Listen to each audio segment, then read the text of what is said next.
Assalomu alaykum hammaga. Bugungi darsimizda turkcha mixlama tayyorlashni o'rganamiz. Bizga kerak bo'ladigan mahsulotlar sariyog', kukuruz uni, sir va suv. Voy bu hozirgi kelinlarchi hamma narsani bilish kerak. Uy tutishi ham, kuydirib pishirishi ham, o'ziga qarashi ham. Voy men buning uchun zo'r kurs topdim. Kelin Pro Max kursi. Ushbu kursda 50 dan oshiq pishiriqlarning retsepti, undan tashqari psixologiya o'quv sirlari, undan keyin mana har xil makiyaj qilishni ham o'rgatishadi. Uyga qanaqa saramjon sarishta qilish kerak, hammasini o'rgatishadi.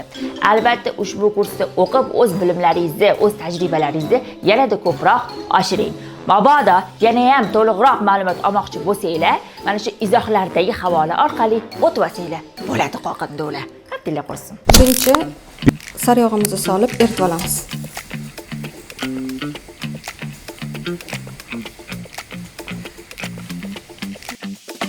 Endi 4 osh qoshiq kukuruz unini sovuramiz.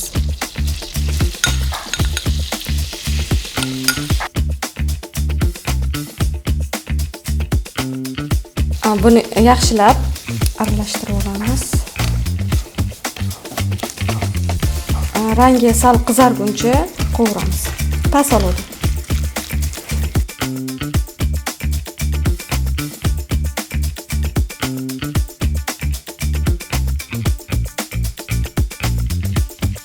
Shunaqa holatga kelganda 2 stakan suv sovuramiz.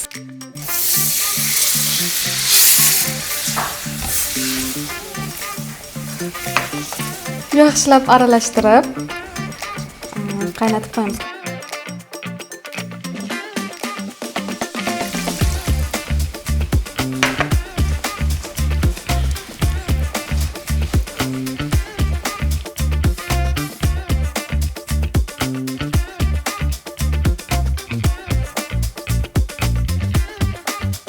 Suvi tortilib, shunaqa quyuq massa bo'lguncha tinmay aralashtirib turishimiz kerak.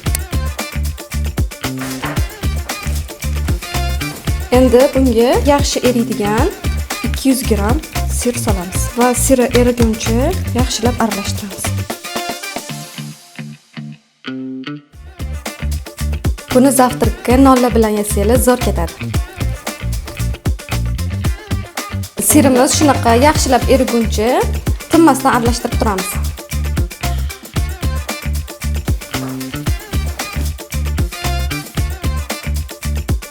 Bu nonushtani uydagilaringizga qilib bersanglar, sizlarni duo qilib qo'yishadi kelinjonlar.